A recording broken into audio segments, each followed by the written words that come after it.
Hello, and let me welcome you to a workshop focused on data generation and data analysis, as well as critical data analysis. As the first thematic area, the very concept of data needs to be clarified. Data can generally be understood as factual information, such as measurements or statistics, used as a basis for reasoning, discussion, or calculation. They can also be understood as information, especially facts or numbers, collected to be examined and considered and used to help decision making, or information in an electronic form that can be stored and used by a computer. As far as the content of the data itself is concerned, we generally know two main types of data. The first type of data is quantitative type, and such data is often in numeric format and also contains information such as age, weight, height of the person, or the price of the purchase in the store. The second type focuses more on the verbal expression of the value and is called qualitative data. An example being the color of the car or the name and surname of the person. Today, data is highly valued and often described as a new oil of the digital economy. Data are needed in many situations, therefore there is a need to have specific data at disposal, for example personal information such as names and surnames, to demonstrate new system functionality, coordinates to analyze possible placement of the hospital in some region, and so on. In order to obtain specific and relevant data, it is possible to use already stored data in large data tables or datasets, generate specific data by using data generators, or proceed with own data collection. The usage of obtained data is in many situations. Here we can see some areas such as providing random values for generating specific environment, for provide specific functionality, for generate object with random attributes in our software, for stochastic part of the specific simulation, like pedestrian movement, fluid flow, car movement, and so on. Another wide area is analysis and application testing, where data are used as an input and their quality affects the chain results. One way to get the data is to use a data generator. Such data generator can be of different types depending on the principle on which it obtains the new data. The first type is a physical generator, which obtains random data using physical objects and actions, such as coin toss, dice, lotto numbers, and so on. An interesting generator is a generator that uses a laser to generate random numbers and can provide random number values very quickly. Another type of generator is built on a software solution, and there are a number of algorithms that can generate random numbers. However, it should be noted that the numbers thus obtained should not be described as random, because a certain mathematical approach was used for their creation, and therefore the term pseudo-random numbers is used. There is also quasi-random generator, and the main difference is that with quasi-random numbers, the degree of randomness is lost, but a more even coverage of the possibilities of the generated numbers is obtained. An interesting type of generator is the synthetic data generator. With this type of generator, values are obtained that better represent the nature of the data we want to use. The concept of synthetic data can be understood as artificial data that is created by using different algorithms that mirror the statistical properties of the original data, but does not reveal any information regarding real people. Such generators for the synthesis mostly use approaches such as decision trees, deep learning techniques, and iterative proportional fitting. Here it is necessary to consider which approach should be chosen based on the required data and their use. Nowadays, there are a number of tools that can be used, and the functionalities offered vary from tool to tool. Data generators allow us to obtain random values, but such generators haven't always been available, or their use wouldn't be ideal for some particular task. Therefore, it is possible to encounter the possibility of obtaining random data from data sources, which can be different data tables, sets, lists, and their size can be very large. Datasets are a valuable source of data. The values don't have to be only numerical, that can also be text values, logical values, or images. Datasets can also be used as a source for generating synthetic data. Nowadays, datasets are often so large or complex that the use of traditional datasets and software applications to process them is no longer time-consuming or relevant, as they are not sufficient to cover important aspects of the dataset. Therefore, approaches to the processing and analysis, extraction, or representation of such big data are used and developed within the big data area. It can be stated that the internet and the amount of data that people generate when using it have a great influence on the knowledge of these approaches. Internet data has become a major source of big data, where huge amounts of data in terms of searching entries, chatting records, and messages are produced every day. Such data are closely related to people's daily lives and may contain users' behavior. For individuals, the data seems valueless, however, useful information, including user habits and hobbies, can be determined and collected through the exploitation of such accumulated big data. Internet data is one of the most successful data sources utilized by many internet companies to generate user portraits and provide personalized recommendation services. Other main sources of big data include the operation and trading information in enterprise, logistic and sensing information in the IoT networks, human interaction information, position information in the internet world, and so on. In addition, digital telescopes also generate massive data ranging from hundreds of gigabytes to tens of terabytes or even larger, which is a rising source of big data. As you mentioned in the previous slide, these internet data are usually connected to person that generates such data. Nowadays, our lives are tightly connected to modern technologies such as internet, smartphone, or computer that leads to generation of large amount of data. On this figure, it is possible to see most interesting areas where these data are generated, for example, chatting apps, photos, GPS locations, fan visit, videos on internet, daily news, emails, online shops, e-commerce, surveillance cameras, data from cards and payments, health measures such as step counter, sleep quality measure, and so on. Previous section focuses on sources of data and possibilities in this process. However, the large amount of obtained data is useless as it is necessary to process it in some way. Therefore, the next part will be focused on methods and ways to process this data. This process is called data analysis and can be defined as following. Data analysis is a process of inspecting, cleansing, transforming, and modeling data with the goal of discovering useful information, informing conclusion, and supporting decision making.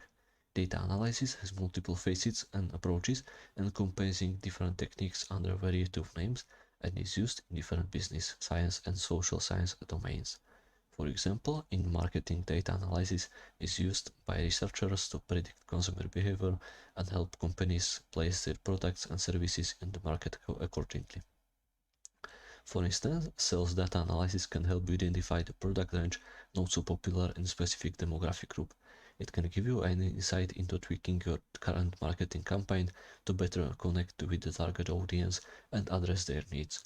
As for the human resource organizations can use data analysis to offer a great experience to their employees and ensure the excellent work environment. They can also utilize the data then to find out the best resources, the ones whose skill set matches with the organization goals. On the different note, universities and academic institutions can perform data analysis to measure student performance and gain insight into ways education can be further improvement and so on.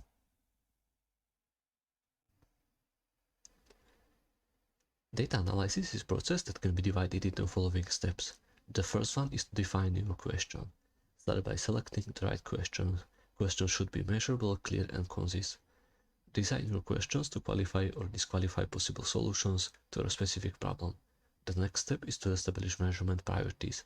In this step, it is necessary to answer two questions that are first, what to measure, analyze what kind of data do you need, and second, how to measure it. Thinking about how to measure your data is just as important, especially before the data collection phase, because your measurement process supports or discredits your analysis later on. The third step is collecting data. This step was partially answered in previous part of this presentation, where data generation and data sources was described. However, in analysis, only specific data has to be considered in suitable form. Therefore, also specific forms of obtained data can be used, such as surveys, observation, interviews, and so on. But generally, you have to ensure consistency and relevancy of collected data. The fourth step is the analysis itself. Once the right data are collected, questions from step 1 have to be answered using this data for data analysis. Main focus of this analysis can be on finding relationship in data, identifying trends, sort and filter them accordingly to variables, and so on. The last step in data analysis is to interpret the result. After analyzing the data and obtaining results, it is necessary to interpret them correctly. To solve this task, following question can be used. Does the data answer your original question? And if so, how? Does the data help you define any objections?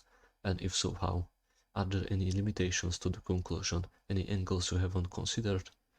If your interpretation of the data analysis results holds up under all of these questions and considerations, then it is possible to say that the obtained results can be used to draw a conclusion and make decision for your problem. Data analysis itself can be executed using different methods depending on many factors, but before we introduce these methods, it is important to mention the main analysis categories. Starting with the category of descriptive analysis up to prescriptive analysis, the complexity and effort of data evaluation increases, but also the added value for the company. The descriptive analysis method is the starting point of any analysis process. It is performed by ordering, manipulating, and interpreting raw data from various sources to turn it into valuable insight to your business. Performing descriptive analysis is essential as it allows us to present our data in a meaningful way.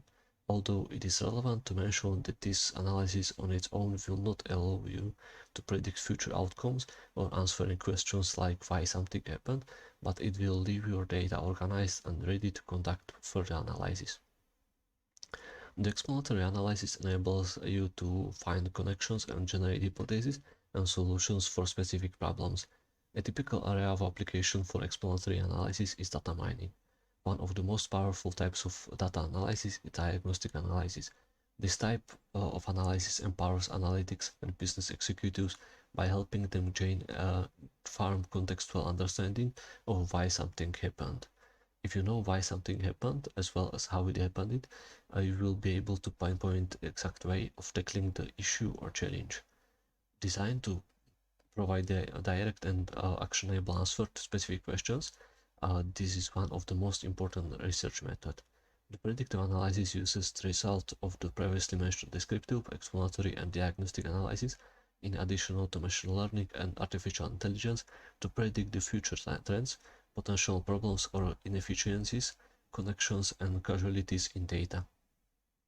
If you understand why a trend, pattern, or event happened through data, you will be able to develop an informed projection of how things may unfold in particular areas of the business. Last category of data analysis is prescriptive analysis. This analysis is closely related to the predictive analysis, and it develops responsible business strategies using patterns and trends obtained by this predictive analysis. By using prescriptive analysis, it is possible to take well-arranged sets of visual data and use it as a foundation to solve many issues in a number of key business areas, including marketing, sales, customer experience, HR, fulfillment, financial, logistic analysis, and others.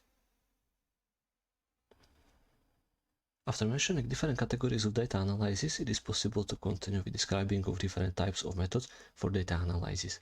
The first one is cluster analysis. The action of grouping a set of data elements in a way that said elements are more similar in a particular sense to each other than to those in other groups. Since there is no target variable when clustering, the method is often used to find hidden patterns in the data. The approach is also used to provide additional context to a trend or dataset. As an example, by grouping customers into clusters based on their demographic information, behavior, monetary value, or any other factor, it is possible to give them the best experience based on their needs. Next type is known as cohort analysis. This type of data analysis method uses historical data to examine and compare determined segments of users' behavior, which can then be grouped with others with similar characteristics.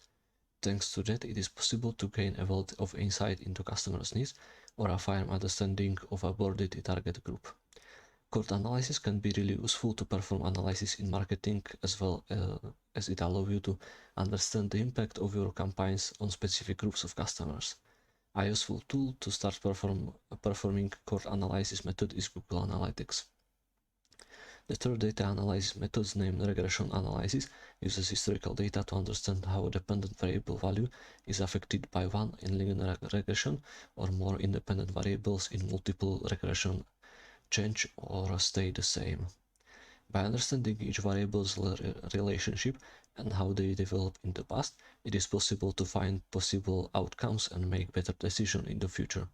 For example, in regression analysis of sales in year 2020 was discovered that variables like product quality, store design, customer service, marketing campaign, and sales channels affected the overall result.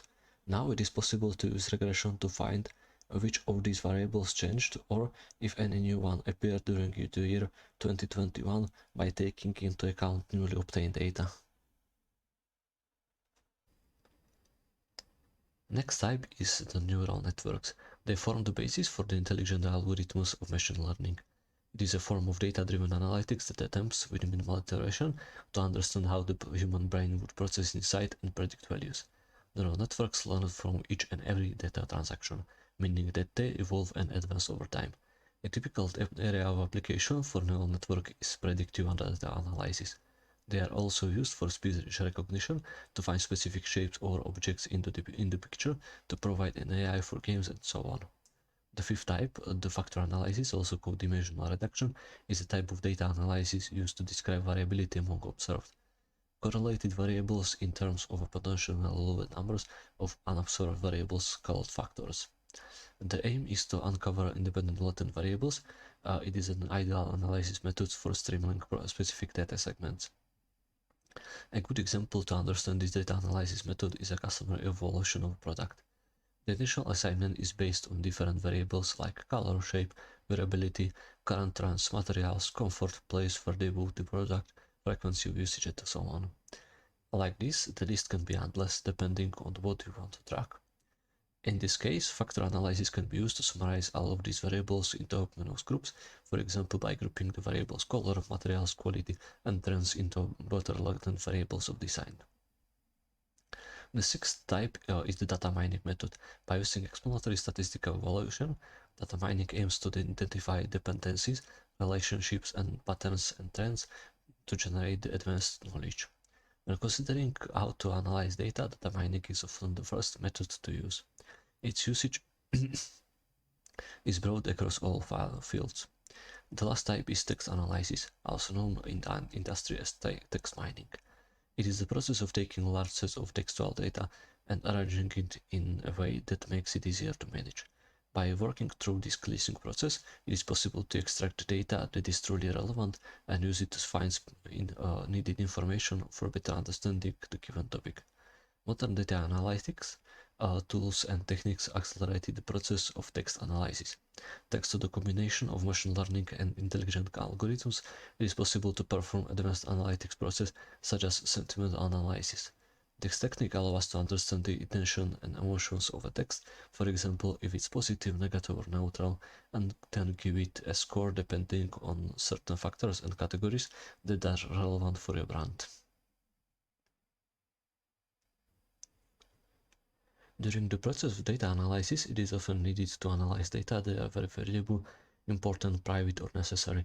Such data are known as critical data, and they can be different according to the industry for which the data analysis is performed.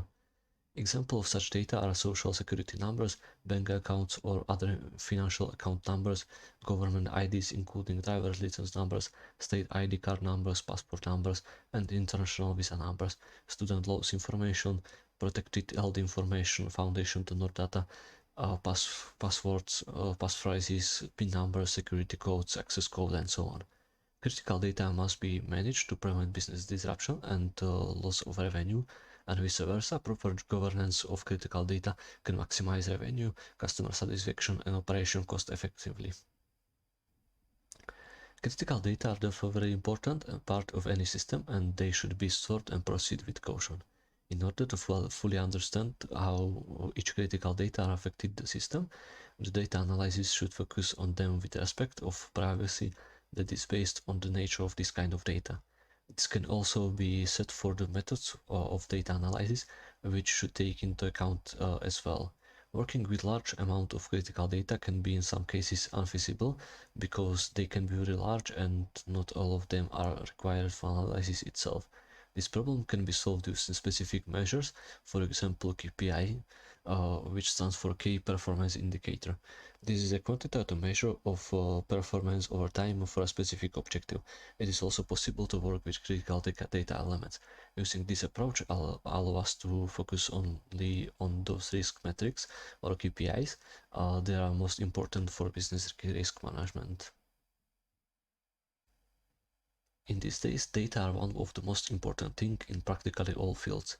In our presentation, we took a look into the basis concept necessary to work with data, starting from data itself, their generation and sources, analysis of this data, and their criticality. It is possible to say that in the near future, data will be even more valuable and their volume will grow even more rapidly. For future learning, please review the following references. Thanks for your attention.